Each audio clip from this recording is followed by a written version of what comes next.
Vijay is the greatest of all time அப்படின்னா அது கொஞ்சம் தலக்கணம் கடந்த ஒரு ஒரு ஒரு சென்டென்ஸாக இருக்குது. அது வெங்கட் பிரபுக்கு எப்போவுமே அந்த ஒரு காமெடி சென்ஸ்ன்றது இருக்கும். So the greatest of all டைம்னு ஏதாவது அதை வச்சு காமிக்கல் ஸ்கிரிப்டாக ஏதாவது பிளான் பண்ணுறாரா? மேபி ஒரு தப்பு நடந்துருச்சுன்னா அந்த தப்பு எப்படி சரி கட்டணும் அப்படின்றது பார்த்துருக்கோம். அந்த தப்புலே இல்லை இது இப்படி பாருங்கள் அப்படி பாருங்கன்றது வந்து விஜய் படங்களுக்கு இப்போ ஒரு வாடிக்கையாக வந்துட்டுருக்கு. அதில் ஒரு செகண்ட் லுக்குக்கு செகண்ட் பெர்ஸ்பெக்டிவ் கொடுத்தது பார்த்திங்க அப்படின்னா முதல்ல விஜய் அவர்களுடைய கூட்டம்னு ஆகிப்போச்சு. அவருடைய சீரீஸ் ஆஃப் ஃபிலிம்ஸ் வந்து எல்லாம் அனிமல் நேம் வச்சிருந்த ஃபிலிம்ஸ் எல்லாமே வந்து ஃப்ளாப்பு. குருவி, சுறா எல்லாமே ஆல்மோஸ்ட் இப்போ லாஸ்ட்டாக அந்த லியோ வரைக்கும் வேட்டைக்காரன்னு காமிக்கல் நோட் வந்து அதுவும் வந்து இது செட் ஆகாதோ அப்படின்ற மாதிரி மிக்சட் ஒரு கலவையான விமர்சனங்கள் தான் வருது. இவ்வளோ நாள் வச்ச உங்களுடைய வெற்றி உங்களுடைய கலெக்ஷன்ஸ் எல்லாமே பார்த்திங்க அப்படின்னா எல்லாமே ஃபெஸ்டிவல் ரிலீஸ் தான். அந்த ஃபெஸ்டிவல் ரிலீஸ் இல்லைன்னா உங்களோட ஸ்டாண்ட் என்ன, நீங்கள் யார், நீங்கள் கோட்டா இல்லை அப்படின்றது அப்போ தான் தெரியும். 2K கிட்ஸோட மைண்ட் செட்டை வந்து அந்த சின்ன விஜய்க்கு பொருத்திட்டு 90s கிட்ஸு 80s கிட்ஸோட மைண்ட் செட்டை வந்து அப்பாவுக்கு பொருத்திட்டு 2K கிட்ஸை மார்க் பண்ணுற மாதிரி. So greatest of all time எப்போவுமே இந்த 90s கிட்ஸ் தான். நாங்கள் அதை தான் சொல்ல வந்தோம்னு சொல்லலாம். விஜய் வந்து ஒரு ஹாலிவுட் தரத்துக்கான நடிகர்னு இன்னும் பேரே வாங்கலை. ஸோ அவர் ஹாலிவுட் படத்தை ரீமேக் பண்ணி இதை நான் அப்படி பண்ணிட்டேன்னு காட்டுறேன். தெலுங்கு படத்தை ஃபுல்லாக ரீமேக் பண்ணி ப்ராப்பராக பேர் வாங்கினவர். குருவி, அப்புறம் வந்துட்டு வேலாயுதம், கில்லி, போக்கிரி, காவலன் வந்து மலையாளம் ரீமேக்கு. நீங்கள் வந்து ட்ரைட் அண்ட் டெஸ்ட் பார்த்துட்டு இது இருக்குது. தெலுங்கு பேசாமல் ரீமேக் பண்ணிட்டு போயிட்டே இருங்க. ஹாலிவுட்டை ரீமேக் பண்ணீங்கன்னா எனக்கு என்னவோ வந்து விஜய் அவர்கள் வந்து ரஜினிகாந்தோட நான் மேலேன்னு ப்ரூவ் பண்ணுறதுக்காக தான் அந்த கோட்லாம் வச்சிருக்காருன்னு எனக்கு பர்சனலாக என்னோட ஒப்பீனியனு.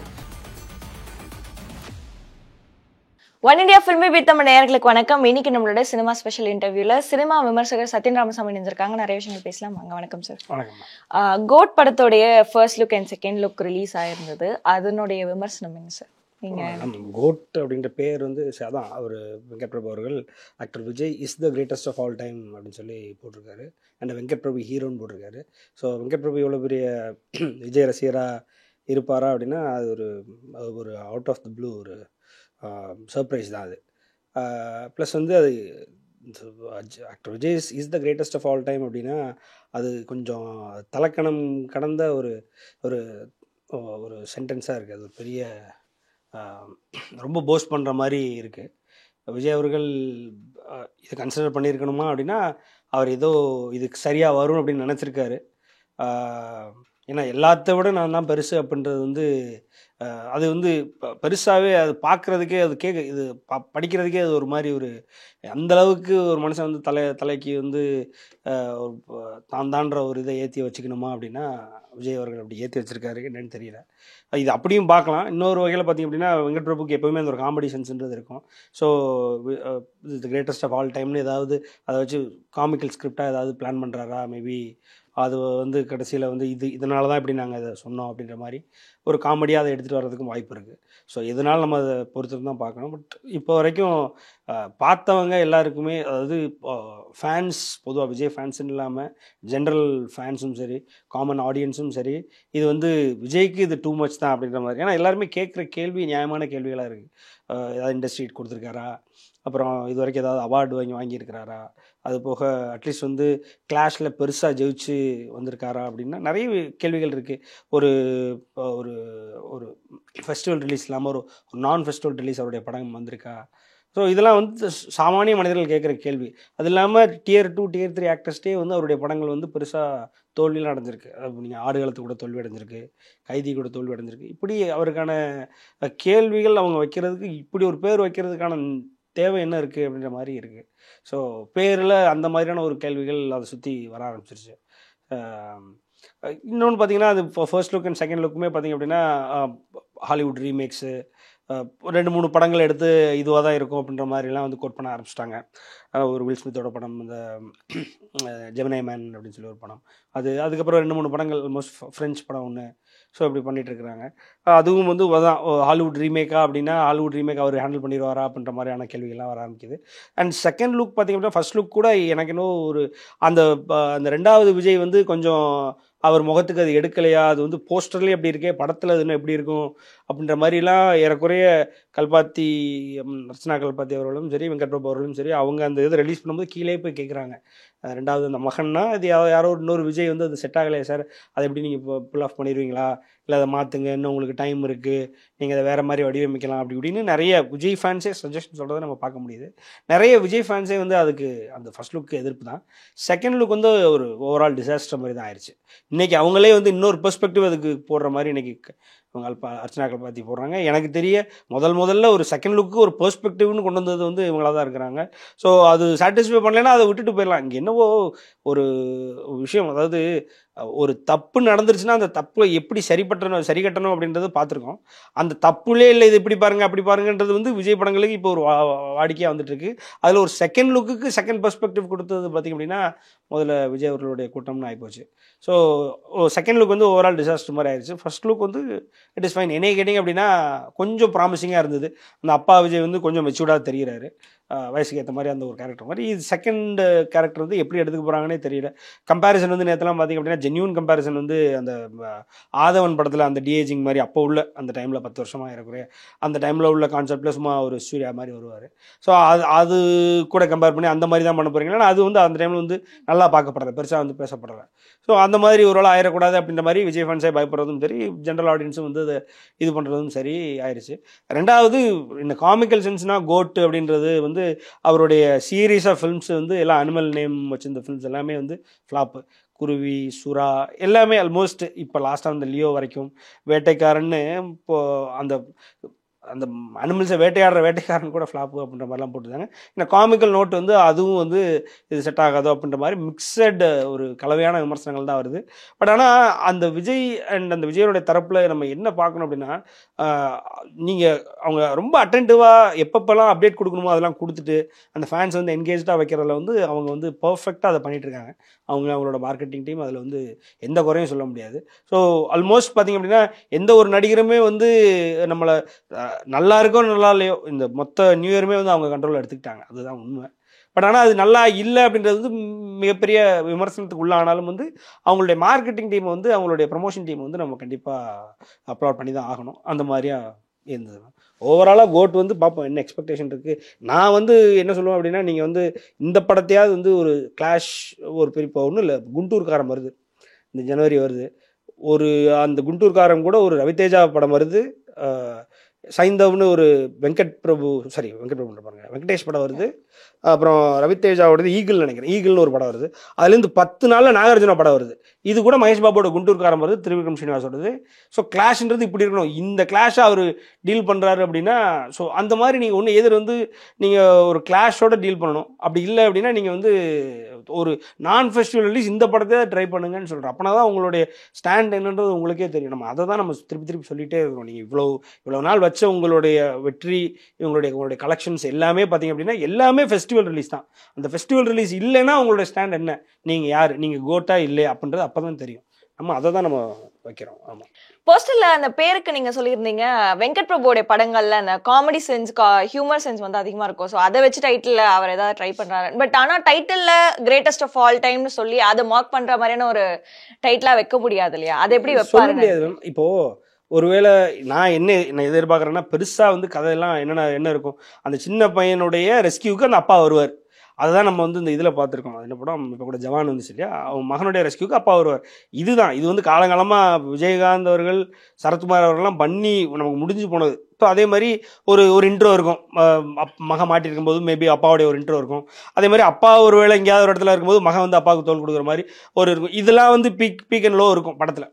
ஸோ மார்க் பண்ணுற மாதிரி இல்லை அப்படின்னா கூட இப்போது கெத்தாகவே மார்க் பண்ணணும்னு பண்ணலாம். இப்போது ஒரு எக்ஸாம்பிளுக்கு நான் சொல்கிறேன், கிரேட்டஸ்ட் ஆஃப் ஆல் டைம்ன்றது பையன் கிடையாது, ஒரு அப்பா தான் அப்படின்ற மாதிரி இருக்கலாம். ஸோ ஒருவேளை இப்போ இருக்கிற அந்த 2K கிட்ஸ்லாம் இருக்காங்க இல்லையா, 2K கிட்ஸோட மைண்ட் செட்டை வந்து அந்த சின்ன விஜய்க்கு பொருத்திட்டு 90s கிட்ஸு 80s கிட்ஸோட மைண்ட் செட்டை வந்து அப்பாவுக்கு பொருத்திட்டு 2K கிட்ஸை மார்க் பண்ணுற மாதிரி. So greatest of all time எப்போவுமே இந்த 90s கிட்ஸ் தான், நாங்கள் அதை தான் சொல்ல வந்தோம்னு சொல்லலாம். ஸோ சம்கைண்ட் விஜயை மார்க் பண்ணுவார், அது பண்ண மாட்டார். ஸோ அந்த ரிஸ்க் அவர் எடுக்கவே மாட்டார். ஏன்னா இன்றைக்கி பார்த்திங்க அப்படின்னா நல்ல படம் கொடுத்தாலே கொடுக்குற டேரக்டரை விஜய் ஃபேன்ஸ் வந்து விட மாட்டாங்க. இப்போ இந்த ஃபர்ஸ்ட் லுக் வந்தவொடனே லியோட ஃபர்ஸ்ட் லுக் கூட இது பரவாயில்லன்ட்டாங்க. லியோ வந்தபோது லியோ தான் ஆகா ஓகோன்னாங்க. நீங்கள் லியோட ஃபர்ஸ்ட் லுக் எனக்கு தெரியும், அந்த ஹைனாவை கொல்ற மாதிரி ஒரு இது இருக்கும், அதோட இது பரவாயில்ல அப்படின்னு சொல்லிட்டாங்க, அவ்வளோதான். ஸோ விஜய் ஃபேன்ஸோட மென்டாலிட்டின்றது வந்து நமக்கு என்ன தான் பெஸ்ட்டாக ஒரு டேரக்டர் ப்ரொவைட் பண்ணாலும் அந்த டேரக்டர் வந்து இடையில வந்து செகண்ட் ஹாஃப் சரியில்லை அப்படின்னு சொல்லிட்டு அந்த விமர்சனத்தை லோகேஷ் கனகராஜ் ஏற்றுக்கும் போது கூட லோகேஷ் கனகராஜ் அவர் அவங்க என்ன பண்ணாங்கன்றது தெரியும். இதே தான் நெல்சனுக்கு நடந்தது. நம்ம அது முதல்லே சொன்னோம், நெல்சனுக்கு நடந்தது உங்களுக்கு நடக்கும் சார் சொல்லும் அதே மீறி அதான் நடந்தது. ஸோ அந்த மாதிரி விஜய் ரசிகர்களுடைய மென்டாலிட்டி அப்படி தான் இருக்குது. இன்றைக்கி ஒரு டேரக்டர் ஒரு விஜய் அவர்களுக்கு ஹிட்டு கொடுத்தா தான் அவரை கூட வச்சுக்கிறாங்க. ஸோ அவரை தூக்கி விடுறதுக்கு அவங்க தயாராக இருக்கிறாங்க. அது வந்து எல்லாரும் பண்ணுறது தான். அதுக்குன்னு ஃப்ளாப் கொடுத்த டேரக்டர் இந்த அளவுக்கு ஒருத்தவங்க பண்ணுவாங்களா அப்படின்னா அவங்க அப்படி தான் பண்ணிட்டு இருக்காங்க. ஸோ அப்படிப்பட்ட ஒரு விஜய் ரசிகர்கள் இருக்கிற மத்தியில் வந்து அவர் வந்து விஜயை மார்க் பண்ணுற மாதிரிலாம் எடுக்க மாட்டார், எடுக்கிறதுக்கான வாய்ப்புகள் இல்லை. பட் ஆனால் கான்செப்டில் வந்து கிரேட்டஸ்ட் ஆஃப் ஆல் டைம் என்னன்ற மாதிரி ஒரு புதுசாக அந்த கான்செப்டை கொண்டு வரதுக்கான வாய்ப்பு இருக்குது. அதில் விஜய் தான் கிரேட்டஸ்ட் ஆஃப் ஆல் டைம்னு அவர் ப்ரூவ் பண்ணணும் அவசியம் இல்லை. ஏதோ ஒரு கான்செப்ட் வச்சு ப்ரூவ் பண்ணலாம். மேபி அந்த மாதிரி மார்க் தான் நான் சொல்ல வரேன். நீங்க பேசும்போது சொன்னீங்க அது அப்பா மகன் கதையில மகன் மாட்டிட்டு இருக்கும் போது அப்பா போய் அதை அவங்கள காப்பாத்துற மாதிரியான ஒரு கதையா கூட இருக்கலாம் அப்படின்னு சொன்னீங்க. கிட்டத்தட்ட ஜெயிலரோட கதையும் அதே தானே. அவரோட பையனை தேடி அவர் பையன் காணாம போயிடுறாரு, அப்பா போய் ரெஸ்கியூ பண்ற மாதிரி தானே இருக்கு. இதுல வேற எதுவும் டிஃபரன்ஸ் தெரியலையே. இல்லை மேம், அதுதான். ஸோ இது வந்து ஜெயிலர்னு இல்லை மேம், கிட்டத்தட்ட 50 வருஷம் 100 வருஷம் சினிமாவில் அந்த கதைகள் எல்லா இடத்துலையும் வந்திருக்கு. எனக்கு என்னை கேட்டிங்கன்னா சரத்குமார் இந்த கதையை வச்சு தான் வாழ்ந்துருக்காரு. சரத்குமாரோட ஃபில்மோகிராஃபி எடுத்துக்கிட்டிங்கன்னா 10ல் ஒரு 2-3 கதை இப்படி தான் இருக்கும். ஸோ அப்படி எடுத்துக்கிட்டிங்கன்னா இதில் புதுசு என்னென்னா அந்த சொல்கிறாங்க இல்லையா, அந்த டைம் மிஷின் ஃபேக்டர்னு ஒன்று இன்க்ளூட் பண்ணியிருக்காங்களே, அது வந்து அந்த குழந்தைகளுக்கு பிடிக்கும். அண்ட் யங்ஸ்டர்ஸ்க்கு நம்மளுமே கூட ஒருவேளை மேபி அது கரெக்டாக அவங்க ஃபிட் பண்ணியிருந்தாங்க அப்படின்னா இதில் சென்டிமெண்ட் வந்து ஒர்க் அவுட் பண்ணிடுவாரா விஜய் அப்படின்னு எனக்கு தெரியல மேம். அது வந்து பட் ஆனால் ஏன்னா நீங்கள் ராயப்பன் பிகில் அந்த கேரக்டரே பார்த்தீங்கன்னு வைங்களேன், சென்டிமெண்ட்டை இவங்க ரொம்ப ட்ரை பண்ணுவாங்க மேம். அந்த பாடல்களை போட்டு அப்படி இப்படின்னு ட்ரை பண்ணுவாங்களே ஒழிய உண்மையிலே நம்ம நியாயமாக யோசிச்சு பார்த்தோம்னா அந்த பிகிலோட அப்பா ராயப்பன் வந்து உயிரை கொடுத்தாருன்றதுலாம் நமக்கு வந்து ஒரு கதை அவ்வளோதான், கனெக்ட் ஆகாது. ஸோ சென்டிமெண்டலாக அதை கொண்டு போனாங்கன்னா கனெக்ட் பண்ணுவோமா அப்படின்னு தெரியல. பட் ஆனால் காமிக்கலாக எடுத்துகிட்டு போனால் கண்டிப்பாக கனெக்ட் பண்ணலாம். அண்ட் மாஸ் மூமெண்ட்ஸ் வச்சுட்டா கனெக்ட் பண்ணலாம். சென்டிமெண்ட்டாக வந்து ஒரு மகன் வந்து ஒரு மேபி ஒரு அப்பாவோ டைம் ட்ராவல் பண்ணி ஃபியூச்சருக்கு போகிறாரோ, இல்லை மகன் டைம் ட்ராவல் பண்ணி பாஸ்ட் வந்து அப்பாவை காப்பாற்றுறாரோ, இந்த ரெண்டில் ஏதாவது ஒன்று தான் ரொம்ப ஆகாவோன்னு இருக்காதுன்னு வைங்க.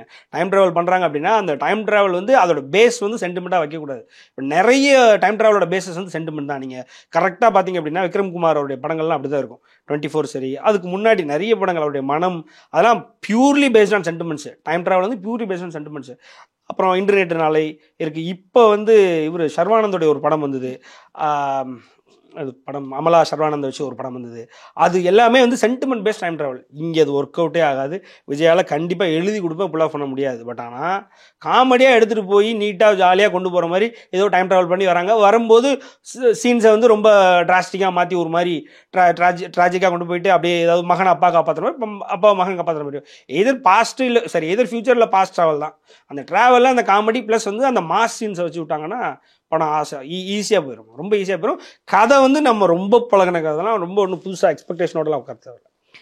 வெங்கட் பிரபுவோட ஃபில்மோகிராஃபிஸ் எடுத்துக்கிட்டோம்னா அவர் வந்து சயின்ஸ் ஃபிக்ஷன் இது ஃபர்ஸ்ட் ஜானரா இருந்தாலும் டைம் லூப் படம் வந்து மாநாடு மூலமா ஒரு பெரிய வெற்றி கொடுத்த ஒரு டைரக்டர் தான். ஸோ அவர் டைம் டிராவல் அப்படின்னு வரும்போது அதுல மாநாடு டைம் லூப்னு வரும்போது எதுவும் லேக் இல்லாம எடுத்துருவாரா அந்த மாதிரியான ஒரு எதிர்பார்ப்பும் இருந்தது. பட் ஆனா அது வந்து ஒரு வெற்றி படமா கொடுத்திருந்தாரு, அந்த மாதிரியான ஒரு ஷார்ப் கட்ஸ் அதெல்லாம் வச்சு. ஸோ அப்படி இருக்கும்போது இதுலயும் அவர் அந்த மாதிரியான ஒரு வே வந்து இதுல டெக்னிக்கலாக கொண்டு போக முடியாது மேம். விஜய்க்கு வந்து ஆடியன்ஸ் பிஎன்சியில் இருக்காங்க.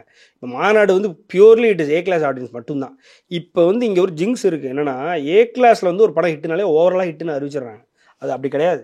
இப்போது நீங்கள் இங்கே உள்ள cross collections box office collections நம்ம ஃபைட் பண்ணுறோம் இல்லைங்களா, இது எல்லாமே பார்த்திங்கன்னா ஒரு 80 தேட்டருக்கு ரிலீஸ் பண்ணியிருக்காங்கன்னு வைங்களேன். ஆனால் இங்கே பார்த்திங்க அப்படின்னா கிட்டத்தட்ட 700 தேட்டர் இருக்குது, 80 தேட்டருக்கு ரிலீஸ் பண்ணுறாங்கன்னு வைங்களேன். அந்த 80 தேட்டரில் கிட்டத்தட்ட 50-60 தேட்டர் வந்து ஏ சென்டர் மட்டும் தான் இருக்குது. கூடி போனால் கோயம்புத்தூர் இங்கேயும் சேர்த்து தான் இருக்குது. கோயம்புத்தூர் நம்ம ஏல வச்சுக்கிறோம்னு வைங்களேன் மெயின் சிட்டியை. அப்போது 50 தேட்டர் வந்து கிட்டத்தட்ட இங்கேயும் உள்ள கோயம்புத்தூரில் தான் இருக்குது. மீதி தான் வந்து உங்களுக்கு தென் மாவட்டங்களில், அதுவும் வந்து முக்கியமாக அந்த சிட்டிகளில் இருக்கிற தேட்டர் அதுலேயுமே 1-2 தான் வந்திருக்கு. ஸோ ஏ சென்டரில் ஒரு படம் வந்து இன் டர்ம்ஸ் ஆஃப் கலெக்ஷனோ எல்லாமே ஹிட்டுனா அது ஹிட்டுன்றாங்க. அது அப்படி கிடையாது. இப்போ விஜய் அவர்கள் வந்து ரொம்ப டெக்னிக்கலாக உள்ளே கொண்டு போனார். இப்போ மாநாடு வந்து it's an A centre hit, அவ்வளோதான். பிசி சென்டரில் சி சென்டரில் அந்த படம் வந்து புரிஞ்சிருக்காது, ரொம்ப கஷ்டமாக தான் இருந்திருக்கும். ஓகே, அதை அடாப்ட் பண்ணிப்பாங்க. எண்ட் ஆஃப் த டே வந்து வெளியில் போயிட்டு அதுக்கு ஈக்குவேஷன் போட்டு டிஸ்கஷனை போட்டு பேசி முடிச்சிருப்பாங்க. ஸோ விஜய் அந்த அளவுக்கு ஒரு ஒரு ரொம்ப கன்ஃபியூசிங்கான டாபிக் எடுப்பார். ஒரு 24 மாதிரிலாம் விஜய் ட்ரை பண்ணாருன்னா ரொம்ப கஷ்டம். அது சூர்யா ட்ரை பண்ணி அந்த படம் கஷ்டப்பட்டுச்சு. ஆல்மோஸ்ட் வந்து அவ்வளோ அப்போ அவர் நல்ல மார்க்கெட் இருக்கும்போது 100 என்னும்போது தான் வந்து நெருங்குச்சு.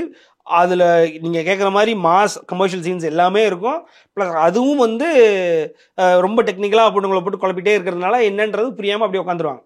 ரைட்டாக 2-3 பாடல்கள், அந்த பாடல்களும் வந்து ஒட்டாது. ரொம்ப டெக்னிக்கலாக போயிட்டு இருக்கும்போது ஒரு பாடல்கள்லாம் வந்ததுன்னா ஏற்றுக்க முடியாது. நமக்கு 2.0 இது நடந்தது தான். டெக்னிக்கலாக படம் போயிட்டு இருக்கும்போது ஒரு பாடலை டக்குன்னு ஸ்டாப் பண்ணி போட்டோன்னா இப்போ எதுக்கடா இது அப்படின்ற மாதிரி எல்லாருமே வந்து மலைச்சிருவாங்க. அது வந்து பிசிக்கு ஒர்க் ஆகாது. ஸோ இவரை பொறுத்த வரைக்கும் ஒரு டெக்னிக்கலாக ஹேண்டில் பண்ணாருமே அது விஜயை வச்சு எந்த அளவுக்கு கொண்டு போக முடியும் அப்படின்றதுல வந்து அதான் மேம் எனக்கு தெரியும் இந்த படம் ரொம்ப டெக்னிக்கலி வயபிள்லாம் கிடையாது. டிஏஜிங் பண்ணி சின்ன விஜயை ரெடி பண்ணிட்டாங்க. ஏன்னா அவங்களுக்கு வந்து விஜய்ன்ற இடத்துல அந்த கேரக்டருக்கு அந்த இன்னொரு சின்ன விஜய் கேரக்டருக்கு வந்து ரொம்ப இம்பார்ட்டண்டான ஒரு கேரக்டர் இருக்கும். இப்போ ரஜினி அப்படின்னா ரஜினி வந்து அவன் ஏஜ் ஃபேக்டர் இருக்குது, அதனால இன்னொரு மகனை போட்டு பண்ணிடுவார். விஜய் வந்து இன்னும் டிஏஜிங்கில் கொஞ்சம் சின்னதாக காட்டலாம் அப்படின்ட்டு இவங்க நம்புறாங்க. ஸோ அதனால தான் காட்டுறாங்க. அது போக அதுக்கு இம்பார்ட்டண்டான கேரக்டர் இருக்கும். இன்னொருத்தரை நடிக்க வச்சா அதில் பெருசாக ஒரு இம்பாக்ட் இருக்காது, விஜயால் கொடுக்க முடியாதா இருக்கும். ஒருவேளை மேபி அதனால தான் 2 கேரக்டரை வச்சுட்டு டிஏஜிங்கிற ஒரு concept plus past and future time ட்ராவல்ன்ற கான்செப்ட் தான் மேக்ஸிமம் இருக்கும்னு எதிர்பார்க்குறோம். பார்ப்போம். அதில் ஏதாவது ரொம்ப அவங்க கன்ஃபியூஸ் பண்ணி டைம் லூப்பில் கொண்டு வந்து நம்மளை வந்து இது பண்ணிடுவாங்களா அப்படின்றதெல்லாம் தெரியல. நீங்கள் மாநாடு எடுத்துக்கிட்டிங்கன்னா மாநாடு வந்து சிம்பு கொண்டு போனாரா அப்படின்றத விட அதை விட ஈக்குவலாக இன்னும் சொல்ல போனால் 1% கூட வந்து எஸ் சூர்யா தான் கொண்டு போனார். ஸோ அதே மாதிரி இப்போ நீங்கள் மெர்சல் படத்துலேயும் ஆல்மோஸ்ட் இவர் வந்து 3 கேரக்டரை போட்டு கொண்டு போனார் அப்படின்னா வில்லன் வந்து அவ்வளோ டஃப்பாக இருந்தார். இப்போ இதில் எப்படின்னா இப்போ விஜய் 2 கேரக்டர் எடுத்துகிட்டு இருக்காரு. இதில் பெருசாக வந்து நீங்கள் டெக்னிக்கலாக கொண்டு போகிறதுக்கு ஒன்றும் இருக்காது. மேபி ஒருத்தருக்கு இன்னொருத்தர் வில்லன்னு ஆக்குனா அது ஒரு லெவல் கொண்டு போகும். அப்பாவுக்கு மகனே ஒரு மாதிரி வில்லன்னு ஆனால் ஒரு லெவலுக்கு கொண்டு போகும். அந்த ட்விஸ்ட் வந்து அட்மோஸ்ட் நான் எதிர்பார்க்குறேன் மேம். மேபி அது வச்சாங்க அப்படின்னா படம் வந்து வில் பி சம்திங் எல்ஸ். பார்ப்போம் இந்த மாதிரி மைக் மோகன் தான் வில்லனா நடிக்கிறாரு அப்படின்னு சொல்றாங்க. ஸோ அப்படிங்கும்போது இதுல ஒரு பட்டாளமே இருக்கு. அப்படிங்கும்போது அப்பா மகனுக்குள்ள மாறி மாறி காப்பாத்திட்டு இருக்க போறாங்க. அதுதான் இன்னும் இதுல வந்து மைக் மோகன் பிரசாந்த் இவங்களாம் இருக்கும்போது பார்க்கும்பொழுது குடும்பத்துக்குள்ள ஒரு பிரச்சனை அதை டீல் பண்றது கூட ஒரு டைம் டிராவல் ஏதாவது ஒன்று அப்ளிகபிள் பண்ணலாம். எனக்கு என்னவோ இது வந்து ஒரு குழந்தைகளுக்கு பிடிச்ச ஒரு ஃபேண்டசி பேஸ்டு படமாக தான் வரப்போகுது அப்படின்னு தோணுது. ஒரு புலி மாதிரி. ஏன்னா அவங்க ட்ரை பண்ணது ஃபேண்டசி. அதே மாதிரி இது ஒரு ஜாலியாக ஒரு காமெடியாக நடந்துட்டு இருக்கு. விஜய் வந்து சின்ன விஜயை காட்டி ஒரு சந்தோஷப்படுத்த போகிறாங்க, ஒரு பெரிய விஜயை காட்டி அது ஒரு மாதிரி டிஃப்ரென்ஸ் இருக்க போது குழந்தைகளுக்குலாம் ரொம்ப பிடிச்சி சந்தோஷமாக இருக்க போகிறாங்க அப்படின்னு தான் பார்க்குறேன். நீங்க ஃபர்ஸ்ட் லுக் ரிலீஸ் ஆன உடனே ஒரு ட்வீட் போட்டிருந்தீங்க. ஜெமினி மேன் போஸ்ட் போட்டு ஹாலிவுட் ரீமேக் விஜய் செட் ஆக மாட்டார், அவர் வந்து தெலுங்கு படங்களோட ரீமேக் தான் செட் ஆவார் அப்படின்னு சொல்லி எதனோட அடிப்படையில் சொல்லுங்க? ஏன்னா ஹாலிவுட் படங்கள் ரீமேக் ஆறது நம்ம பார்த்துட்டு இருக்கோம். ஹாலிவுட் படங்கள்லயோ இல்ல மற்ற லாங்குவேஜ் படங்கள்ல இருந்து சீன்ஸை வந்து இங்க அதே மாதிரியான சீன்ஸை தமிழ் சினிமால யூஸ் பண்றதை பார்த்துட்டு இருக்கோம். அதெல்லாம் ஹிட்டா தானே ஆகிருக்கு. இல்ல மேம், விஜய் அவர்களுக்கு அந்த மாதிரி ஆனதில்லை மேம். இப்போ அவரு ஒரு வயசான கேரக்டரில் எடுத்தது தான் லியோ வந்து சாதாரணமாக ஒரு ஹாலிவுட் ரீமேக். அதை அப்படியே விட்டுருந்தா கூட எனக்கு தெரியும் அந்த படம் இன்னும் நல்லா இருந்திருக்கும். ஸோ நான் தான் சொல்கிறேனே மேம், அந்த படம் வந்து லியோ வந்து ஒரு மாஸ் ஹிட் மேம். ஆனால் அது கமர்ஷியல் ஹிட்டானா இல்லை, 2 வித்தியாசம் இருக்குது. மாஸ் ஹிட்டுனா இப்போது Vijay can pull mass audience into the theatres, அது ரொம்ப பெரிய விஷயமே இல்லை, அவருக்கு கண்டிப்பாக பண்ணிடுவார். பட் ஆனால் அதை கமர்ஷியலாக ஹிட்டாக மாற்றுவாரா அப்படின்னா அவர் இன்னைக்கு வரைக்கும் வந்து இன் டேர்ம்ஸ் ஆஃப் வந்து ப்ராஃபிட் அண்ட் லாஸில் ஒரு டஃப் தான் கொடுத்துட்ருக்காரு. போட்டவங்க வந்து நான் பெருசாக விஜய் வச்சு லாபம் பார்த்து நான் வந்து வெளியில் வந்துட்டேன்னு இது வரைக்கும் யாரும் வந்து எங்கேயும் வந்து வெளியில் சொன்னதில்லை. ஸோ ஒரு கமர்ஷியலாக மாற்றணும்னா எந்த கிவன் எனி சர்க்கம்ஸ்டன்ஸ் வந்து அதை கமர்ஷியலாக மாற்ற முடியும். இப்போது ஒரு ரஜினிகாந்த் எடுத்துக்கிட்டிங்க அப்படின்னா ஒரு புதன்கிழமை படம், ஒரு செவ்வாய்க்கிழமை படம் ரிலீஸ் ஆனால் கூட ஆக்கிடுவார். ஒரு ஒன்றுமே லீவ் இல்லாமல் ஒரு ஆகஸ்ட் 10 ஆக்குவார். ஒரு கபாலி, ஒரு காலா, ஒரு எந்திரன், ஒரு 2.0, ஒரு சிவாஜி, இதெல்லாம் வந்து சாதாரண நாளில் எந்த ஒரு எக்ஸ்பெக்டேஷன் இல்லாமல் எந்த ஒரு இதுவும் இல்லாமல் ஆனது, ஒரு ஹாலிடே ரிலீஸ் இல்லாமல் ஆனது. இதையுமே ஒரு மாஸ் படம் தான், மாஸ் அவர் புல் பண்ணிட முடியும். 50 வருஷம் அவர் லெகசி இருக்கு, புல் பண்ணிடுவார். அதையுமே மாசை பார்க்க வச்சு கமர்ஷியலாக மாற்றி ஹிட் கொடுத்துருவார் அப்படின்னா கொடுத்துருவாரு. பட் விஜய்க்கு ப்ரொவைடட் அவர் லீவில் மட்டுமே ரிலீஸ் பண்ணிட்டு இருக்காரு. அதனால வந்து அந்த மாஸ் உள்ள வந்து கமர்ஷியலைஸ் ஆக்கிட்டு இருக்காங்க, கமர்ஷியல் பண்ணிட்டு இருக்காங்க. அது போக பார்த்தீங்கன்னா அவங்க இப்போ கொடுக்குற அந்த ப்ராஃபிட் ஷேரிங் பார்த்தீங்கன்னா நிறைய இருக்குது, டிஃப்ரென்ஸ் இருக்குது. 70க்கு 30, 80க்கு 20 இப்படிலாம் பேசி இப்படி தான் வந்து அவங்க கமர்ஷியலைஸ் பண்ணிட்டு இருக்காங்க.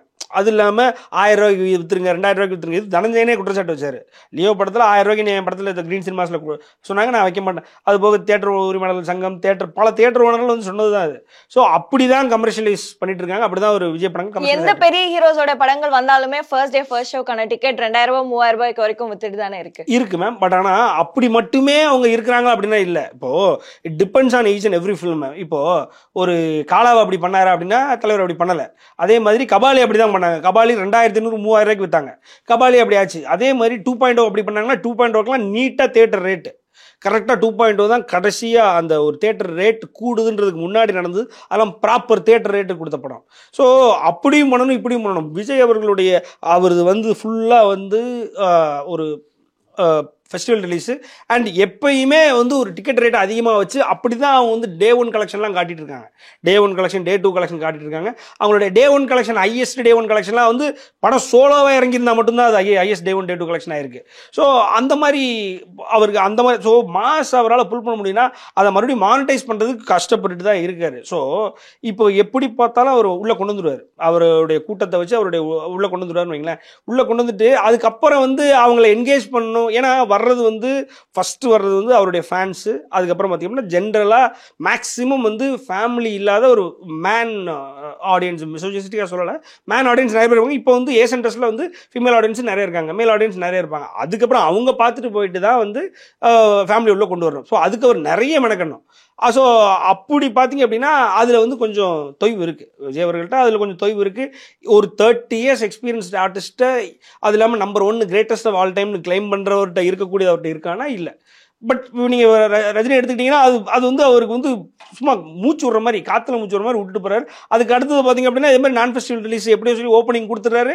ஓப்பனிங் கொடுத்துட்டு அஜித் தான் வந்துட்டு இருக்காரு. ஏன்னா அவருக்கு வந்து ஃபேமிலி ஆடியன்ஸே இல்லை, அது முடிஞ்சு போனது, அது இல்லை. ஆனால் இருக்கிற அந்த கொஞ்சம் ஃபேன்ஸை வச்சுட்டு எந்த ஒரு ஆர்கனைஸ்டான ஃபேன்ஸ் இல்லாமல் ஒரு அன்ஆர்கனைஸ்ட் ஃபேன்ஸ் வச்சுட்டு அதை அவர் பண்ணிடுறாரு. ஸோ அதுதான் அவங்களுக்குள்ள டிஃப்ரென்ஸ். இப்போ அதை அவர் வந்து இந்த கோட்டு வச்சு பண்ணிடுவாரா? கோட்டு வந்து இப்போ ஒரு ஃபெஸ்டிவல் ரிலீஸ் ஆகாமல் ஒரு நான் ஃபெஸ்டிவல் ரிலீஸ் ஆகி அவங்க அதை பண்ணிட முடியுமா அப்படின்றதெல்லாம் பெரிய கேள்விக்குறி. ஸோ இப்படி தான் இருக்குது மேம். ஸோ அப்படிங்கும்பொழுது ஒரு ஹாலிவுட் ரீமேக்கை ஒரு அவரோட வயசில் அவர் எடுத்த ரீமேக்கே பார்த்தீங்க அப்படின்னா அதுவே வந்து கொஞ்சம் நிறைய அவருக்கான எலமெண்ட்ஸ்லாம் ஆட் பண்ணி அவருக்கான எலமெண்ட்ஸ்லாம் உள்ளே கொண்டு வந்து அதில் நிறைய மாற்றங்களை கொண்டு வந்து அதுக்கப்புறம் அது ஒரு கொஞ்சம் ஒரு ஹாஃப் பேக்டாக போயிடுச்சு அப்படின்றது என்னோட ஒப்பீனியன்.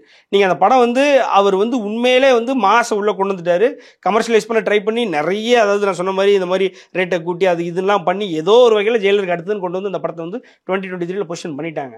ஸோ இருந்தாலுமே வந்து ஒரு ஹாலிவுட் ரீமேக் ஹேண்டில் பண்ணுற சீன்ஸை வந்து ஒரு சில சீன்ஸை ரீமேக் பண்ணலாம். இப்போ அந்த மெர்சல் படத்தில் கூட அந்த ஃபர்ஸ்ட் சீன் அந்த கழுத்தை வெட்டி இது டாக்டராக பண்ணுவார் இல்லையா, அதெல்லாம் கூட இதுதான் நிறைய படங்கள் பண்ணியிருக்காரு. பட் ஆனால் ப்ராப்பராக விஜய் அவர்கள் வந்து ஒரு ஹாலிவுட்டை ரீமேக் பண்ணி அந்த படத்தை வந்து ஹிட் கொடுத்தேன் அப்படின்ற மாதிரிலாம் எதுவுமே இல்லை. இப்போ நீங்கள் கமலஹாசன்லாம் நிறைய கொடுத்துருக்காரு, அஜித்லாம் ஆல்மோஸ்ட் வந்து அதுக்குன்னே மேக் பண்ண மாதிரி இடையில வந்து அந்த பேரே வாங்கினார் இல்லையா, டாம் க்ரூஸ். ஸோ நிறைய அவருடைய ஸ்டண்ட்டு இது வந்து ஒப்பீனியன் வந்து ஜென்ரலைஸ்டு ஒப்பீனியன் வந்து மக்கள் கொடுத்த ஒப்பீனியன் இருக்குது. விஜய் வந்து ஒரு ஹாலிவுட் தரத்துக்கான நடிகர்னு இன்னும் பேரே வாங்கலை. ஸோ அவர் ஹாலிவுட் படத்தை ரீமேக் பண்ணி இதை நான் அப்படி பண்ணிட்டேன்னு காட்டுறேன். இப்போ ஒரு example Mr and Mrs Smith இருக்குது, அதை வந்து ரித்திக் ரோஷன் ரீமேக் பண்ண நிறைய படங்களை ஹாலிவுட் படங்களை ரீமேக் பண்ணவங்க இருக்கிறாங்க. இது வந்து நான் கிளியராக சொல்ல போனால் தலைவரே வந்து நிறைய ட்ரை பண்ணல. ஏன்னா அதை வந்து புல் ஆஃப் பண்ண முடியுமா அப்படின்றதுல வந்து அவருக்கே குழப்பருக்கு விஜய் பண்ணிடுவார் அப்படின்னு அவங்க நம்புகிறாங்க. நான் அதில் வந்து ஒரு கேள்விக்குறியாக தான் வைக்கிறேன், அது பண்ணிடுவாரோ. பட் ஆனால் ப்ரூவன் அவருடைய ட்ரைட் அண்ட் டெஸ்டட் மெத்தட் அப்படின்னு பார்த்தீங்க அப்படின்னா தெலுங்கு படத்தை ஃபுல்லாக ரீமேக் பண்ணி ப்ராப்பராக பேர் வாங்கினவர். குருவி, அப்புறம் வந்துட்டு வேலாயுதம், அது அசாருடைய ரீமேக்கு, அவருடைய பிளாக் பஸ்டர் ஹிட்ஸான கில்லி, போக்கிரி, ஆல்மோஸ்ட் காவலன் வந்து மலையாளம் ரீமேக்கு. ஸோ எனக்கு தெரிய அவருடைய தெலுங்கு படங்கள், தெலுங்கு ரீமேக்ஸ் வந்து இன்னும் நினைத்தேன் வந்தாய், அது வந்து அதுக்கப்புறம் பார்த்திங்க அப்படின்னா இன்னொரு படம் பிரியமானவளே, அது வந்து வெங்கடேஷோட படம். நினைத்தேன் வந்தாய் வந்து பெல்லி சந்ததின்றதோட ரீமேக்கு. இப்படி படங்கள் எல்லாமே வந்து தெலுங்கு படம் வந்து ரீமேக். நான் அதை தான் போட்டு நான் என்ன சொல்லியிருந்தேன், நீங்கள் வந்து ட்ரைட் அண்ட் டெஸ்ட் மெத்தட் இது இருக்குது, தெலுங்கு பேசாமல் ரீமேக் பண்ணிட்டு போயிட்டே இருங்க, ஹாலிவுட்டை ரீமேக் பண்ணாங்கன்னா இது வந்து கன்ஃபார்ம்டு இல்லை, ஹாலிவுட் ரீமேக் பண்ணுறாங்கன்றது வந்து கிளப்பி விட்றாங்க. அப்போ எல்லோரும் பார்க்குறோம், அது வந்து 2-3 போஸ்டர்ஸ் வருது, ஆல்மோஸ்ட் இதுதான் வந்து ஐடென்டிட்டிலாம் இருக்க போகுது அப்படின்னு நம்ம யோசிக்கும் போல் அது பண்ணாதீங்க, அதோட இது பெஸ்ட் அப்படின்னு சொல்லி சஜஷன். அவ்வளோ. அதே போல லைக் மெர்சல்ல வந்திருந்த அந்த சீன் ஹாலிவுட் சீனா இருந்திருக்கட்டும், ஆனா அது பெரிய அளவுல ரீச் இல்லை அப்படின்னாலுமே ஜெயிலர்லயுமே அந்த கார்ல இருந்து போய் தலையை வெட்டுற, அருவாள் எடுத்து தலையை வெட்டுற சீனுங்கிறது பிரேக்கிங் பேட்ல வந்து மைக் கேரக்டர் பண்ண அதே சீன் அப்படின்னு தான் சொல்லியிருந்தாங்க. ஸோ ரஜினி அவருக்குமே வெற்றி கொடுக்கறதுக்கு ஹாலிவுட் படங்களையோ இல்லை ஹாலிவுட் வெப் சீரிஸ்ல இருந்து இருக்கக்கூடிய சீன்ஸ் தேவைப்படுதுன்னு எடுத்துக்கலாமா? சீன்ஸ் கண்டிப்பாக எல்லாருக்குமே மேம். இப்போ என்னன்னா சீன்ஸ்ன்னு எடுத்துட்டீங்கன்னா ஹாலிவுட் தரத்தில் உள்ள சீன்ஸை பார்க்குறதுக்கு இன்னும் வந்து தமிழ் மக்கள் இல்லை, இந்திய மக்களே வந்து இன்னும் இல்லைனா அந்த ஹாலிவுட் படங்களுக்கு 100 கோடி 200 கோடி ஓப்பனிங்லாம் கொடுப்பாங்களா? கொடுக்க மாட்டாங்க. ஸோ சீன்ஸ் வந்து கண்டிப்பாக தேவை அப்படின்றத விட இவங்க உருவாக்கலாம் அப்படின்னா அது வந்து பெருசாக இட் வில் நாட் ஹர்ட். ஏன்னா இப்போ கமலஹாசன் எடுத்துக்கிட்டிங்கன்னா ஏறக்குறைய அவர் 230 படங்களோ 234 படங்களை முடிக்கிறார் அப்படின்னா அதில் கிட்டத்தட்ட 100-110 படங்கள் வந்து தெரிஞ்சு ரீமேக் பண்ணதில் தெரியாமல் ரீமேக் பண்ணது. இன்ஸ்பிரேஷன் அது இதுன்னு அதுக்கு வேறு வேறு டேர்ம்ஸ் யூஸ் பண்ணுவாங்க. பட் ஆனால் எடுத்து ரீமேக் பண்ணது தான் அதெல்லாம் தான் அவருடைய கரியரில் பிக்கஸ்ட் ஹிட்ஸ். ஸோ அப்படிலாம் நம்ம அதெல்லாம் பார்த்துட்டு குருதி எல்லாமே ஆல்மோஸ்ட் வந்து குருதி புனல் சரி, நாயகன் சரி, எல்லாமே ஔவை சண்முகி இப்படி நம்ம சொல்லிட்டே போனால் அதுக்கு ஒரு லிஸ்ட்டே இருக்குது. If you want I can share. ஆனால் இருக்குது. அப்படிங்கிற மாதிரி இருக்கும் பொழுது இதில் வந்து 1 சீன் 2 சீன் 3 சீன்றது நான் அதெல்லாம் வந்து மறுக்கவே இல்லை. பட் ஆனால் பிரச்சனை என்னென்னா, நீங்கள் அந்த படம் ஒரு ஹாலிவுட்டை ரீமேக் பண்ண போகிறீங்கன்னா அந்த ரீமேக்கை அப்படி முழுசாக எடுத்துட்டிங்கன்னா இங்கே ஒன்றும் பிரச்சனை இல்லை. இதில் நீங்கள் தமிழ் மசாலாக்கள் ஆட் பண்ணுவீங்க, இல்லை ஒரு இந்தியன் மசாலாக்கள் ஆட் பண்ணுவீங்க. பண்ணும்போது அது நீங்கள் ஒர்க் அவுட் ஆகாது. இப்போ ஒரு குடும்பமாக காமிச்சு எனக்கு தெரிய ஒரு குடும்பமாக வந்து ஒரு குடும்ப ஃபீலை கொடுத்துட்டு அதுக்கப்புறம் அந்த படம் ஹாலிவுட் தரத்துக்கு மாறுமா, அதை வந்து பேலன்ஸ் நீங்கள் பண்ணிடுவீங்களா அப்படின்னா ரொம்ப கஷ்டம். இது மொத்தமுமே வந்து இப்போ நம்ம பேசிகிட்டு இருக்க மொத்தமே வந்து வெங்கட் பிரபுவோட கேலிபரில் தான் இருக்குது. வெங்கட் பிரபு வந்து இது நாள் வரைக்கும் அவர் டீல் பண்ண ஜானர்லாம் பார்த்தோம் அப்படின்னா கொஞ்சம் டிஃப்ரெண்ட்டான ஜானர்லாம் டீல் பண்ணிடுறாரு. மாசுலாம் டீல் பண்ணார். மாசுலாம் பார்த்தீங்க அப்படின்னா நீங்கள் எனக்கு என்னவோ அந்த படம் மாசு ஆயிடக்கூடாதுன்னு தான் தோணுது. ஒரு மாதிரி கன்ஃபியூஸ்டாக இருக்குது தெரியுமா? நீங்கள் தேட்டரில் போய் உட்காந்தா சூர்யா இருக்கார், நயன்தாரா லவ் பண்ணுறது, சூர்யா லவ் பண்ணுறதுலாம் இதெல்லாம் வந்து நம்ம எல்லாம் பார்த்த தமிழ் படங்கள். டக்குன்னு போய் ஏதோ ஒரு மோடுக்கு போயிட்டு கடைசியில் அதில் ஜெய்யை கொண்டு வந்து இந்த மாதிரி ஆயிடக்கூடாது. நீங்கள் ஒரு ஹாலிவுட் நான் அந்த பதிவு படும்போது எனக்கு தோணுது தான், ஹாலிவுட் படம்னா அதை எடுத்துகிட்டு போயிருங்க, அந்த ஸ்டாண்டர்ட்ஸில் அதை எடுத்துகிட்டு போயிருங்க. நம்ம ஆளுங்க இதுதான் ரீமேக் அப்படின்னு சொல்லி அதோட டிஸ்கஷனை முடிச்சிருவாங்க. நீங்கள் பேலன்ஸ்டாக கொண்டு வரேன்னு நினச்சிட்டு நீங்கள் பண்ணீங்க அப்படின்னா அதில் நீங்கள் விஜய் எலமெண்ட்ஸ்னு வேறு இப்போ புதுசாக 4-5 இருக்குது, அதெல்லாம் நீங்கள் ஆட் பண்ண போகிறீங்க அப்படின்னா லியோவுக்கு என்ன நடந்ததோ அதுதான் நடக்கும். நீங்கள் என்னனாலுமே 1000 சொல்லுங்கள், படம் எவ்வளோ தான் கலெக்ட் பண்ணாலுமே படம் வந்து மக்களுக்கு பிடிச்சி கலெக்ட் பண்ணுன்னா அதோடைய ரீச்சே வேறு. இப்போ ஒரு படையப்பா வந்து வேறு மாதிரி, ஒரு பாஷா வேறு மாதிரி. ஏன்னா மக்கள் ஆதரவோடு அந்த படம் வந்து மாஸ் வந்து பார்த்து அந்த படத்தை கமர்ஷியலேட் ஆகுறாங்க. படையப்பா அப்படியான ஹிட்டு தான் வந்து உங்களாலே நீங்கள் ஏற்றுக்க முடியும். இப்போ ஒரு விஜய் ஃபேனை கூப்பிட்டு வச்சு இப்போ ஒரு லியோ வந்து ஒரு படையப்பா ரேஞ்சில் ஹிட்டாக ஏற்றுக்கிறியா, ஒரு பாஷா ரேஞ்சில் ஹிட்டாக ஏற்றுக்கிறியா அப்படின்னா ஏற்றுக்க முடியாது. ஒரு சந்திரமி ரேஞ்சில் ஏற்றுக்க முடியுமா? ஒரு சிவாஜி, ஒரு இந்திரன், அதாவது அவங்க படம் எடுத்துட்டாங்க, படம் வந்து சரியில்லை அப்படின்றது ஓவரால் டாக் வந்து படத்துக்கு ஃப்ளாப் டாக். ஆனாலும் படத்தை வந்து கமர்ஷியலாக ஹிட் பண்ணணும்னு நான் ஒரு 100 பக்கமும் 4 பேர் சேர்ந்து வேலை பார்த்துக்கிட்டு இருந்தாங்கன்னா என்ன நடந்திருக்கோ அதுதான் லியோவுக்கு நடந்திருக்கு. ஸோ அது மாதிரி நீங்கள் இதை வந்து நீங்கள் மிக்ஸ் அண்ட் மேட்ச் பண்ணிட்டீங்க. ஏதாவது இதை கொண்டு வரணுமே அதை கொண்டு வரணுமே, விஜய்க்கு இந்த ஆடியன்ஸ் இருக்காங்க, அந்த கேரளா ஆடியன்ஸ் இருக்காங்க அப்படி இப்படின்னு சொல்லி இந்த லியோ படத்தில் அவர் தான் பாபு ஆண்டரியை கூப்பிட்டு சும்மா வச்சுருந்தாங்க. கேரளாவில் ஒரு தலை இருக்கட்டும்ன்றதுக்காண்டி கூப்பிட்டு சும்மா வச்சுருந்தாங்க. அதெல்லாம் எதுக்கு? அதுமாதிரி அங்கேருந்து ஒரு சீனுக்காக நான் எப்படியாவது என் கழுத்தை கூட வெட்டினாலும் பரவாயில்ல அப்படின்னு சொல்லி அங்கேருந்து அனுராக் கஷ்யப் கிளம்பி வந்தார். யாருக்கு தெரியும் ஒரு அனுராக் கஷ்யப்னு? அவர் யாரோ ஒரு அடியாளம் தான் எங்கள் ஊரில் வந்து பார்த்துட்டு இருந்தோம். ஸோ சும்மா அவருக்காண்டின்னு சும்மா எனக்காண்டின்னு இந்த மாதிரிலாம் சீனெல்லாம் ஆட் பண்ணிவிட்டு நீங்கள் ஹாலிவுட் படத்தெல்லாம் ரீமேக் பண்ணிங்கன்னா நீங்கள் நைட் அண்ட் டே படத்தோட ரீமேக் நினைக்கிறேன் மேம். நைட் அண்ட் டே படத்தோட ரீமேக் நைட் அண்ட் டே படத்தோட ரீமேக் தான் பேங்னு எடுத்தார் 2014 நினைக்கிறேன், ரித்திக் ரோஷன். அது அப்படியே எடுத்திருப்பாங்க, ட்ரெஸ்ஸு மாறாத எடுத்திருப்பாங்க. அதவே எங்கே பார்த்துட்டு பேங் ஹிட்டு, அந்த வருஷத்தினுடைய ஹையஸ்ட் கலெக்ஷன் அதுதான். பட் ஆனால் அது ஒரு தூம் அளவுக்கு ஹிட்டா, ஒரு கிறிஷ் அளவுக்கு ஹிட்டானா அது வந்து இல்லை யாருக்கு, இவருக்கு. ஸோ நீங்கள் ப்ராப்பர் ரீமேக் பண்ணாலுமே இங்கே பார்க்குற கால் இல்லை. நீங்கள் அதில் மிக்ஸ் அண்ட் மேட்ச் பண்ணிங்கன்னா கொஞ்சம் கஷ்டம், மாசு மாதிரி ஆகிடும்.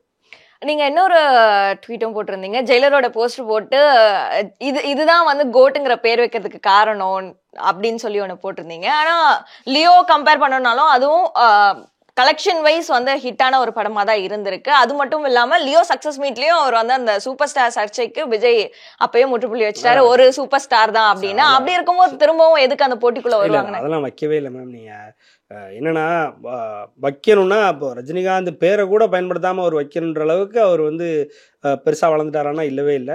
அதுலலாம் வந்து ஒரு மிகப்பெரிய ஒரு வன்மம் புதிஞ்சு, நம்ம இதுக்கு முன்னாடியே பேசுனது தான், மிகப்பெரிய வன்மம் புதிஞ்சு அந்த லிஸ்ட்லேயே வந்து ஆர்டரை மாற்றி போட்டு விஜயகாந்த் அவர்களை முன்னாடி கொண்டு வந்து அப்படிலாம் ஆர்டரை மாற்றி போட்டு தான் வந்து கடைசியில் வந்து தலைவர் பேரை சொல்லணுமேன்னு அடுத்து கமலஹாசனை வச்சு அதுக்கப்புறம் ரஜினியை வச்சு அதிலலாம் வந்து எவ்வளோ பெரிய வன்மவாதி விஜய்னு விஜய் ரசிகர்களுக்கே தெரிஞ்சது. விஜய் ரசிகர்களே பல பேர் ஒத்துக்கிட்டாங்க.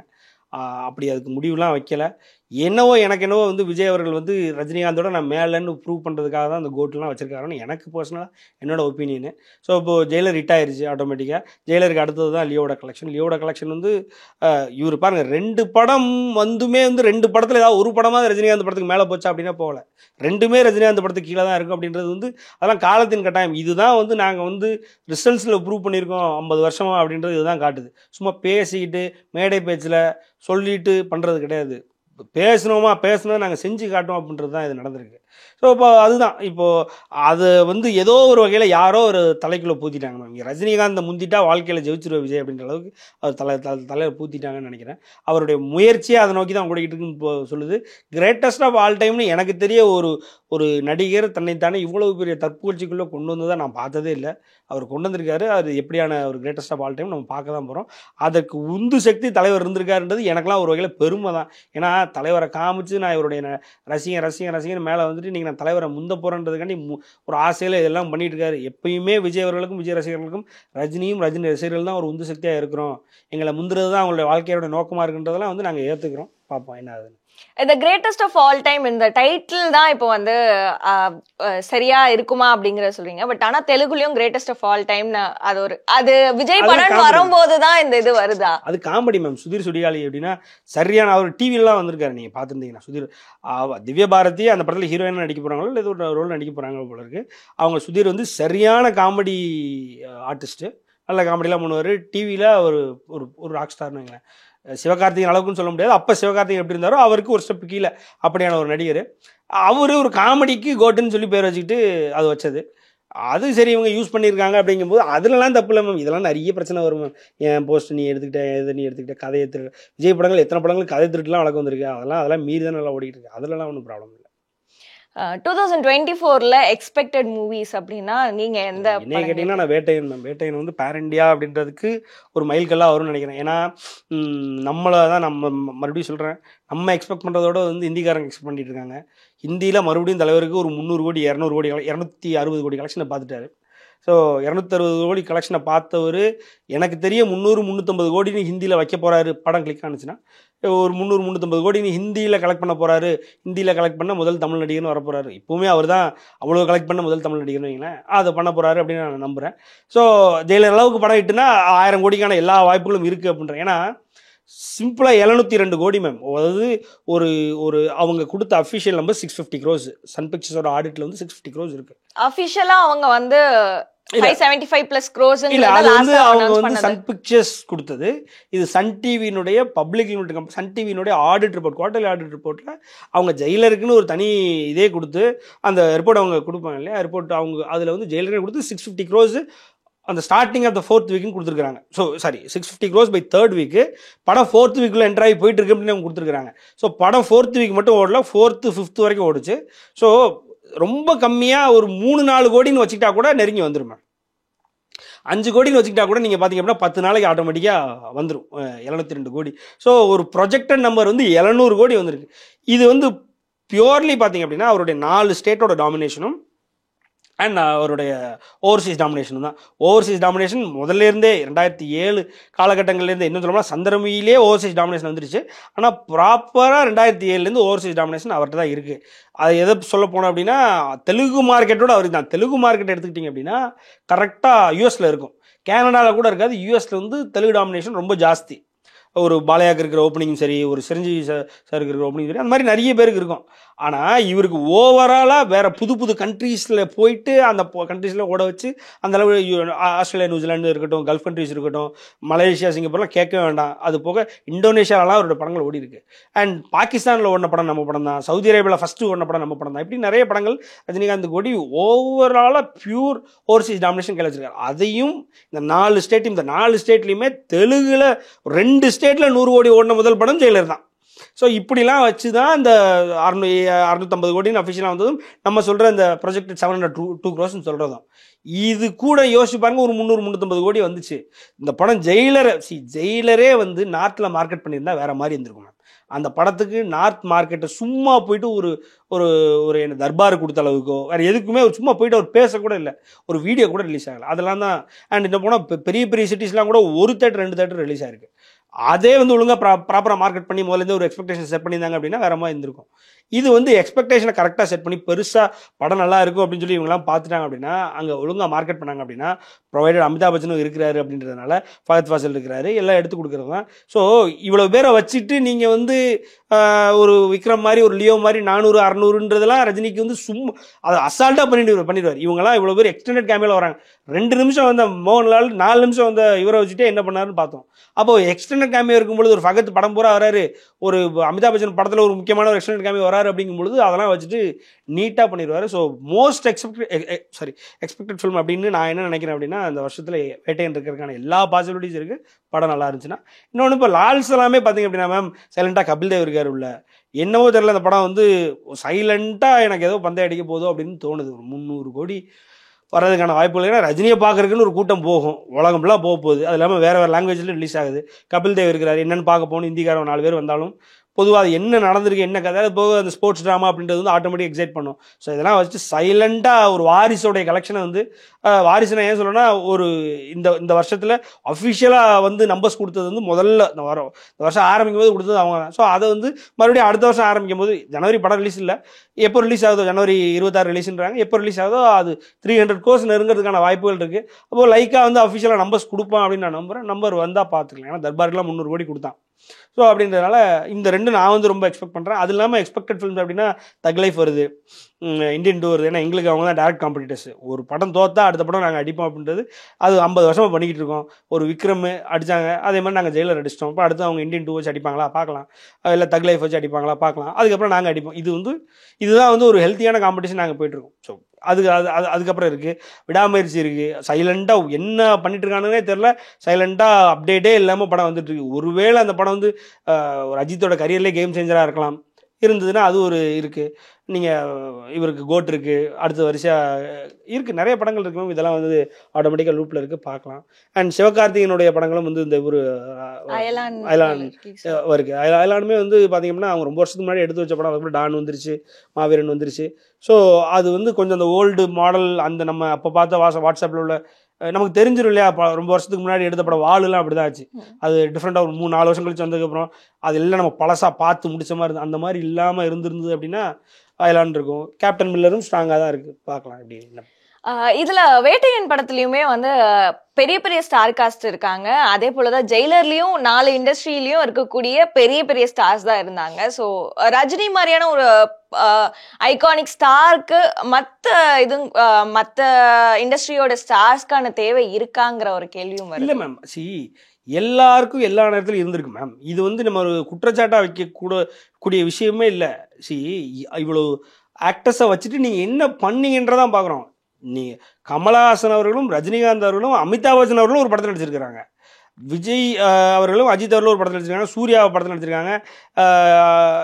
வேற என்ன சொல்றது, சரி இதெல்லாம் வந்து இன்டர்னலா இருக்கு. இது எல்லாமே வந்து ஆரம்ப காலகட்டத்துல இப்ப விஜய் அஜித் நடிச்சதும் அவங்களோட கெரியர் ஸ்டார்டிங், விஜய் சூர்யா நடிச்சதும் இப்பவே எடுத்துக்கலாம். நீங்க இப்படி நீங்க சொல்றீங்க அப்படின்னா நான் இதை கேட்கறேன். இப்ப ஜில்லா படத்துல ஃபுல்லா மோகன்லால் வச்சுதான் படத்துல சுத்திட்டு இருப்பாரு. ஜில்லா என்ன பண்ணிட்டாங்க சொல்லுங்க, என்ன ஆச்சு ஜில்லா? அவரு அப்போ பீக் தான். 2014 தானே, அது 2014 நினைக்கிறேன். அப்போ கூட வீரம் வந்தது, வீரமா ஜில்லான் தான் வந்தது. 2 ஸ்டாரை வச்சுட்டுமே நீங்கள் சொல்கிற மாதிரி அவருடைய மார்க்கெட்டை இந்த இருக்குன்னு சொல்லி கேரளாவில் இருக்குன்னு சொல்லி ஒரு மார்க்கெட்டை அவங்க சொல்கிறாங்களே, அந்த மார்க்கெட்டை உருவாக்குனதே ஜில்லா தான். அதில் அந்த படம் ஃபுல்லாக மோகன்லால் வருவார், என்ன பண்ண முடிஞ்சது? இதே மாதிரி தான் ஒரு படத்தில் வென்ஸ்டேவுடைய ரீமேக் ஒரு படம் என்ன இருந்தால் இவர் கமலஹாசன் அவர்கள் வந்து வென்ஸ்டே படத்தோட நஸ்ருதீன் படத்தோட ரீமேக் பண்ணார். அதில் அந்த படம் ஃபுல்லாக மோகன்லால் வச்சுருப்பார். என்ன பண்ணிட்டாங்க? அண்டு அன்பே சிவம் படம் ஃபுல்லாக ஒரு எக்ஸ்டெண்டட் கேமியோ மாதிரி ஷாருக் கான் வந்துட்டு போவார். என்ன பண்ணிட்டாங்க? யார் கூட இருந்து நீங்கள் எப்படி ஹிட் ஆகுறீங்கன்றது நம்ம இருக்குது. நீங்கள் விக்ரம் தான் நான் சொல்கிறேன் இல்லையா, விக்ரம் படத்தில் விக்ரமோடைய, அதாவது கமலஹாசனோட அதிக ஸ்க்ரீன் ஷேர் பண்ணது யாருன்னா அந்த பகத், அப்புறம் இவர் விஜய் சேதுபதி இருக்கார், நரேன்லாம் இருந்தார், இந்த மாதிரிலாம் எல்லோரும் இருந்தாங்க. ஸோ அதை மீறி அதெல்லாம் வச்சு நீங்கள் என்ன பண்ணீங்க? 400-450 பண்ணீங்க. இப்போ உங்களோட ஒரு 50 கோடி கம்மியாக 10 வருஷத்துக்கு முன்னாடியே எந்திரனில் நாங்கள் பண்ணிட்டோம், ரைட்டுங்களா? எந்திரனில் நீங்கள் 2.880 கோடி அக்ஷய்குமார் வச்சு கலெக்ட் பண்ணிட்டோம். நீங்கள் எந்திரனில் யாருமே இல்லை, நாங்கள் தனியாக கலெக்ட் பண்ணோம். அப்போவே இருந்தது இல்லையா? நீங்கள் அது நார்த்ல போறதுக்கு ஒரு முக்கியமான காரணம் அக்ஷய் குமார் தானே இருந்தாரு. எந்திரன் மேம், எந்திரன் நான் சொல்கிறேன் 2010 எந்திரன் நான் சொல்கிறேன். நீங்கள் இதை சொல்கிறீங்க ரைட்டு. எந்திரன் அப்போவே நாங்கள் 375 crores கலெக்ட் பண்ணி அன்றைக்கி 2010 ஹையஸ்ட் கலெக்டட் இந்தியன் கிராஸ்லேயே நாங்கள் தான் இருக்கிறோம். ஓவராலாக இந்தியன் கிராஸில் இது வரைக்கும் 4 படம் தமிழ் படம் வந்திருக்குன்னா அது வந்து 2005 வந்த சந்திரமுகி, 7 வந்த சிவாஜியும், 10 வந்த இது எந்திரனும், 18 வந்த 2.0 தான். இப்போ எந்திரனு எந்த ஒரு பேக்கப்புமே இல்லாமல் நாங்கள் தானே பண்ணோம். நீங்கள் அதே மாதிரி நீங்கள் இந்த நடிகர்களை வச்சு நீங்கள் என்ன பண்ணீங்க, நாங்கள் என்ன பண்ணுன்ற வித்தியாசம் இருக்குல்ல. நாங்கள் தனியாக வந்தாலும் ஃபோர்ஸ் இருக்குது. கபாலி தனியாக வந்த ஃபோர்ஸு. கபாலியில் டைரக்டர் கூட யாருக்கும் தெரியாது. கூட நடித்த எந்த நடிகருமே வில்லன்லேருந்து எவனுமே யாருக்கும் தெரியாது. அப்போ கபாலி என்ன பண்ணுச்சு நம்ம பார்க்குறோமா இல்லையா? அதே மாதிரி சேர்ந்து நடித்தா அதோட பவரே வேறு. அதுதான் ஜெயிலரு. சரிங்களா? இப்போ இது சேர்ந்து நடிக்கிறோம் பாருங்கள், வேட்டையன் என்ன ஆகுதுன்னு பாருங்கள். உங்கள் கூட சேர்ந்து நடித்தாலும் உங்களால் பெருசாக ஒன்றும் பண்ண முடியலன்றதான் உண்மை. சேர்ந்து நடிக்கிறது தப்புன்னு நம்ம கிளைமே பண்ண முடியாது மேம். நிறைய நேரத்தில் நிறைய காலகட்டங்களில் எல்லோரும் கூட சேர்ந்து நடிக்கிறாங்க. இப்போது இவருக்கு ஒரு படம் வந்தது, ஆச்சாரியா நினைக்கிறேன், இதை ரீமேக் பண்ணாங்க. மோகன்லாலுடைய செம்ம ஹிட்டு ஒன்று, அது படம் லூசிஃபர் நினைக்கிறேன். சாரி, லூசிஃபரை ரீமேக் பண்ணாங்க. ரீமேக் பண்ணி அந்த படத்தில் சல்மான் கான் வருவார். என்ன ஆச்சு அந்த படம்? ஒன்றும் பண்ணலையே. ஸோ இப்படி நீங்கள் பட்டான்னு இவர் கூட பண்ணாங்க, சல்மான் கான் கூட. அதே மாதிரி சல்மான் கானுக்கு டைகர் வந்தது, அதில் ஷாருக் கான் இருந்தார். என்னாச்சு? ஸோ டிஃப்ரென்ஸ் இருக்குது. யார் கூட நடித்தா யார். பட்டான் வந்து நல்ல கலெக்ஷன், ஆனால் டைகர் அப்படி இல்லை. டைகர் நல்ல கலெக்ஷன் இல்லை. எந்த ஃபோர்ஸ் கூட எந்த ஃபோர்ஸ் சேர்ந்ததுன்னா லாக் பண்ணால் உங்களால் வந்து பெருசாக பண்ண முடியும் அப்படின்றது. நீங்கள் இது ஒரு குற்றச்சாட்டாக வச்சிங்கன்னா அதே குற்றச்சாட்டு நானும் உங்களுக்கு திருப்பி வைக்கிறேன். நீங்கள் 2014 நீங்கள் ஜில்லா வச்சுட்டு நீங்கள் மோகன்லால் வச்சுட்டு என்ன பண்ணீங்க? அன்பேசியமில் என்ன பண்ணீங்க? அந்த வென்ஸ்டே ரீமேக்கில் நீங்கள் அதை என்ன பண்ணீங்க? உன்னை போல் ஒருவன், சாரி, அதில் நீங்கள் என்ன பண்ணீங்க? இதெல்லாம் நான் கேட்குறேன். நீங்கள் சும்மா அவர் மேலே ஒரு குற்றச்சாட்டு வைக்கணும்னு வைக்கக்கூடாது. அவரு சரி ஓகே, ஒரு நல்ல கதை வருது, அதில் சேர்க்கணும்னு சொல்லி சேர்க்குறாங்க, சேர்த்து தோற்று போல கதை எவ்வளோ நீட்டாக உட்காந்துருக்கு. இப்போ இதில் லியோவில் அர்ஜுன் இருந்தார், பாபு ஆண்டனி இருந்தார், எத்தனை அனுராக் கஷ்யப் இருந்தார், வெளியில் உள்ள ஆக்டர்ஸ் அத்தனை பேர் நீங்கள் உள்ளே எடுத்து போட்டுக்கிட்டீங்க. இது போக எல்சியூன்ற ஒரு கேப் உங்களுக்கு இருக்குது, லோகேஷ் கனகராஜ்ன்ற ஒரு கேப் இருக்குது. இதெல்லாம் வச்சு தான் நீங்கள் ஜெயிலருக்கு எடுத்து வந்திருக்கீங்க. நாங்கள் இது எதுவுமே இல்லாமல் ஒரு நெல்சனை வச்சுட்டு, நெல்சனை நீங்கள் தான் அப்படி ஆக்கி விட்டீங்க. நெல்சனை வச்சுட்டு நாங்கள் சைலண்ட்டாக எந்த ப்ரமோஷனுமே இல்லாமல் நாங்கள் பண்ணுறோம். ஸோ இதுதான் நம்ம பார்க்கணும். நிச்சயமா சார். நிகழ்ச்சியில் கலந்துட்டு உங்களோட கருத்துக்களை பேசுறதுக்கு நன்றி. நன்றி.